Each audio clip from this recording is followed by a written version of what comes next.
나의 영혼이 간절함이 하나님만 바라며 나의 구원이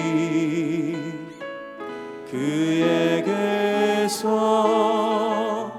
나는 도다. 나의 영혼아 잠잠히 하나님만 바라라. 나의 소망이 저에게서 나는 도다. 오직 주만이 나의 반석 나의 구원이시니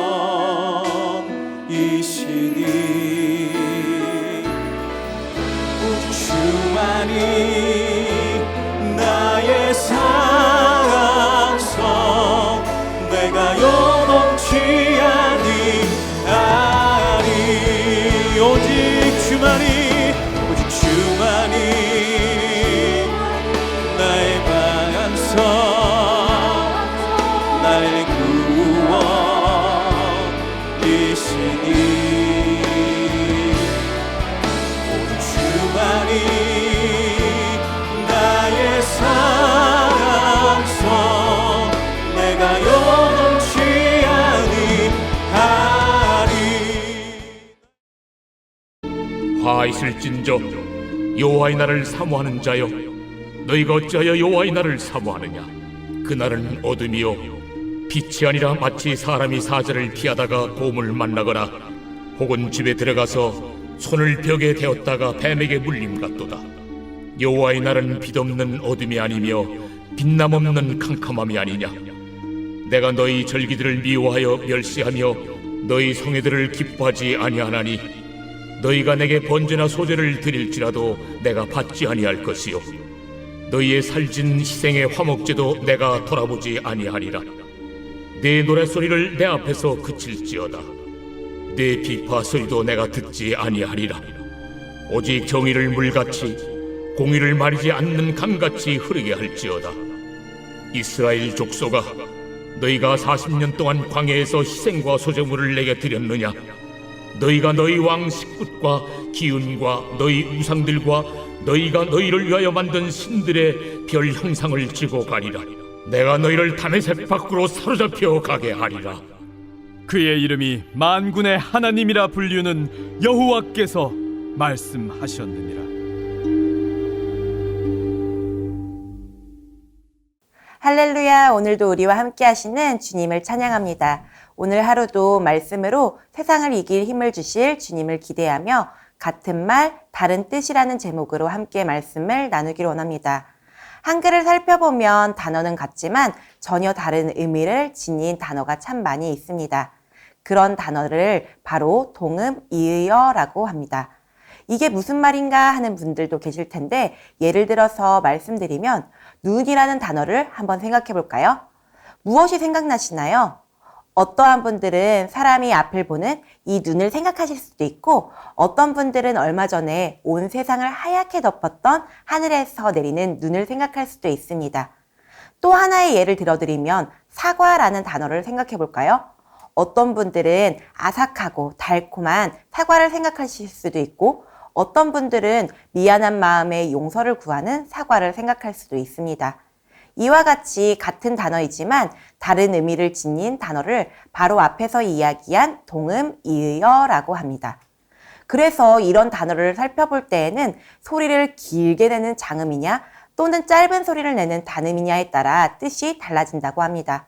하지만 사실 우리가 살아가며 이 문법적인 요소를 모두 알기엔 너무나 어렵기 때문에 앞뒤 맥락을 잘 살펴보며 이 단어가 어떤 의미를 가지고 있는지 잘 파악해야만 내용을 이해할 수 있습니다.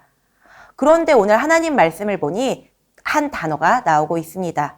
그런데 이 단어를 바라보는 두 대상이 전혀 다른 의미로 생각하는 모습을 볼 수 있습니다. 그 단어는 바로 여호와의 날입니다. 여호와의 날은 아모스서에서 처음 사용되어진 단어입니다. 하지만 아모스 선지자가 최초로 사용하거나 만들어낸 개념이 아니라 당시의 이스라엘 사람들 안에 널리 사용되어지던 개념이었습니다. 당시 사람들은 하나님의 나라가 완성되어지는 때가 있으며 그때 악인들에게는 심판이 주어지고 의인들에게는 축복이 주어지는 마지막 날이 있다고 생각했습니다. 그리고 그날을 바로 여호와의 날이라고 아모스는 말하고 있습니다. 그런데 이스라엘 백성들은 모두 이 여호와의 날을 기대하고 있습니다. 왜냐하면 이스라엘 백성들은 자신들이 하나님의 백성이자 그분이 선택하신 특별한 백성이라는 이유만으로 자신들에게 큰 축복과 많은 위로와 보상이 있을 것이라고 생각했기 때문입니다. 또한 하나님의 특별한 백성인 자신들을 계속해서 괴롭히고 힘들게 하는 주변의 열강들이 모두 하나님의 심판을 받고 오로지 이스라엘 백성들만이 이 땅 위에 우뚝 서게 될 것이라고 생각했기 때문입니다. 더 이상 자신들을 괴롭히며 힘들게 하는 대상이 모두 사라질 것이라 믿고 이스라엘 백성들은 모두 여호와의 날을 기대하며 기다리고 있습니다. 하지만 하나님께서는 여호와의 날을 다르게 생각하셨습니다. 그리고 하나님의 선지자인 아모스를 통해 이렇게 말씀하십니다. 화 있을진저 여호와의 날을 사모하는 자여 너희가 어찌하여 여호와의 날을 사모하느냐 그날은 어둠이요 빛이 아니라 마치 사람이 사자를 피하다가 곰을 만나거나 혹은 집에 들어가서 손을 벽에 대었다가 뱀에게 물림 같도다. 아모스 선지자가 뭐라고 이야기를 하나요?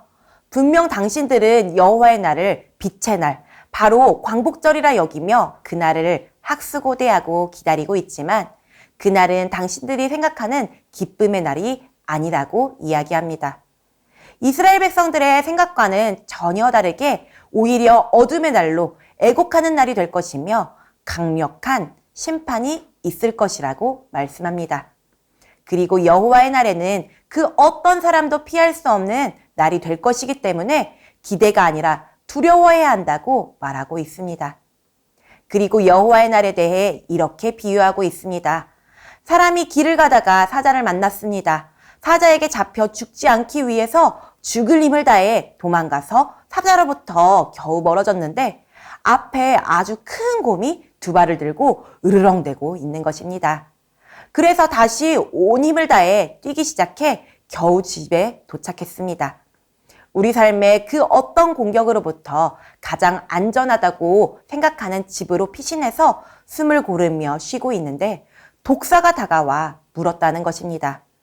사람은 사자와 곰을 피해서 열심히 도망간 보람도 없이 뱀에게 물려 죽었습니다. 이것은 바로 인간이 그 어떤 사람의 방법을 동원해 아무리 피하려 할지라도 결코 피할 수 없는 심판의 날이 바로 여호와의 날이라고 아모스 선지자는 경고하고 있습니다. 그렇다면 왜 이스라엘 백성들이 기대하며 기다리던 여호와의 날을 하나님께서는 심판의 날이 될 것이라고 하시는 걸까요? 21절에서 23절까지를 살펴보면 그 이유에 대해 상세히 설명하고 있습니다. 내가 너희 절기들을 미워하여 멸시하며 너희 성회들을 기뻐하지 아니하나니 너희가 내게 번제나 소제를 드릴지라도 내가 받지 아니할 것이요 너희의 살찐 희생의 화목제도 내가 돌아보지 아니하리라. 내 노랫소리를 내 앞에서 그칠지어다. 내 비파 소리도 내가 듣지 아니하리라.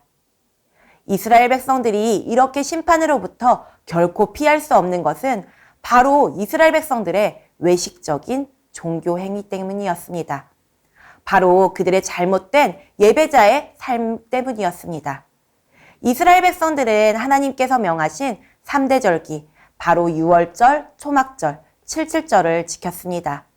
그리고 거룩한 모임으로 모이는 성회도 모여 하나님의 백성으로서의 종교적 모양을 잘 나타냈습니다.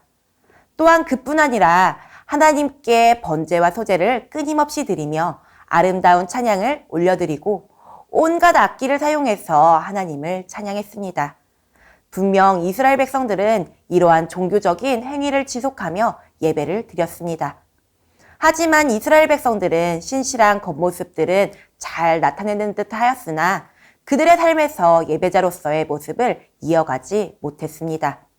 그리고 그 중심을 알고 계시는 하나님께서는 우리가 방금 살펴본 21절에서 23절까지 이렇게 반응하고 있습니다. 그 반응을 세번역 성경에서 나온 단어로 읽어드리겠습니다. 싫다, 역겹다, 기쁘지 않다, 받지 않겠다, 거들떠보지 않겠다, 집어치워라, 듣지 않겠다. 하나님은 말씀하십니다. 우리의 마음 없이 드려지고 있는 절기의 행사들이 모두 싫고 역겹다고요. 아무리 많은 사람들이 모이는 성회가 열릴지라도 기쁘지 않다고 하십니다. 아무리 좋은 재물을 많이 가져다 바칠지라도 그 재물을 받지 않으실 것이며 사람들이 보기에 좋아 보이는 위선이 가득한 살찐 화목제를 드려도 쳐다보지 않겠다고 하십니다. 또한 마음이 담겨지지 않고 삶에 아무런 변화 없는 찬양은 하나님 앞에 소음에 불과할 뿐이며 그 어떤 화음을 담은 아름다운 곡조라 할지라도 듣지 않겠다고 말씀하십니다. 이스라엘 백성들은 자신들의 방법으로 완벽한 외형적인 모습을 따라 예배를 드렸다고 생각하며 여호와의 날에 주어질 축복을 기대했습니다. 하지만 그 예배에서 참된 예배자를 보지 못하신 하나님께서는 그 모든 것들을 거부하십니다. 그리고 여호와의 날에 심판하시겠다고 말씀하십니다. 마치 우리가 매주 결석하지 않으며 주일 예배를 드리고 때에 따라 헌금 생활도 하고 여러 훈련들에 참여하고 있지만 하나님께서 그 모습들을 거부하신다는 것입니다. 그리고 심지어 하나님께서 그런 우리를 심판하신다는 것입니다. 그렇다면 우리는 어떠한 자세로 나아가야 되는 걸까요? 24절입니다. 오직 정의를 물같이 공의를 마르지 않는 강같이 흐르게 할지어다. 하나님께서 원하시는 예배자의 모습은 바로 이렇습니다. 공의와 정의가 마르지 않는 강물같이 흐르게 하는 삶을 원하십니다. 바로 하나님의 정의와 공의가 우리가 예배를 드리는 교회 자리에만 머물고 한 장소에만 갇혀서 또는 한 사람에게만 머무는 것이 아니라 계속해서 온 세상으로 흐르길 원하셨습니다. 그것도 마르지 않는 강처럼 끊임없이 더 나아가 풍성하게 흘러가길 원하십니다. 이것은 우리가 살아가는 이 땅에 메말라 버린 정의와 하나님 나라의 법대로 살아가는 공의를 회복하게 만들라고 요구하십니다. 다시 말하면 교회에서 얻은 하나님의 은혜와 개인의 영적인 경험에 머무르는 것이 아니라 우리가 살아가는 삶의 현장에서 보다 공의롭고 인자하게 사람들을 대하는 예배자의 삶을 원하십니다. 하나님은 우리가 예배를 드리는 순간에만 거룩함이 아니라 우리가 살아가는 삶의 자리에서도 하나님의 자녀임을 잊지 않고 살아가길 원하십니다. 하나님께서 원하시는 예배는 공의와 정의가 마르지 않는 강물처럼 흐르게 하는 것입니다. 하나님의 백성으로 하나님과 함께 살아가며 이 땅에서 살아가는 것입니다. 그러한 삶이 없는 예배는 비록 광야에서 40년간 드려졌다 할지라도 무의미한 것이라고 말씀하십니다. 그리고 그 대가로 다메섹 밖으로 쫓겨나는 심판을 받게 될 것이라고 하십니다. 이 말씀은 지금 이 시간에도 우리에게 동일하게 주어지는 말씀입니다. 우리의 삶의 끝에 언젠가는 여호와의 날, 바로 최후 심판의 날이 다가올 것입니다. 하지만 그 날에 빛없는 어둠의 날을 맞이하여 절망 가운데 거하는 것이 아니라 승리와 축제를 맞이하려면 우리 안에 하나님을 향한 중심이 먼저 회복되어져야만 합니다. 그래서 하나님과 동행하는 예배자인 나로부터 언제나 어디서나 정의와 공의가 흐르는 삶을 살아야만 합니다. 그래서 최후 심판의 날에 주님을 만나 칭찬받는 주인공이 되시길 축복합니다. 오늘 들은 말씀을 기억하며 함께 기도하겠습니다. 형식적이며 하나님을 경외함이 없는 예배에서 벗어나 기쁨으로 예배하는 삶이 되도록 인도하옵소서. 아멘. 내 안의 영적인 안일함과 교만에서 벗어나 열심을 품고 복음을 전하도록 인도하옵소서. 아멘. 대한민국을 긍휼히 여기사 하나님의 정의와 공의가 마르지 않는 강같이 흐르도록 인도하옵소서. 아멘.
내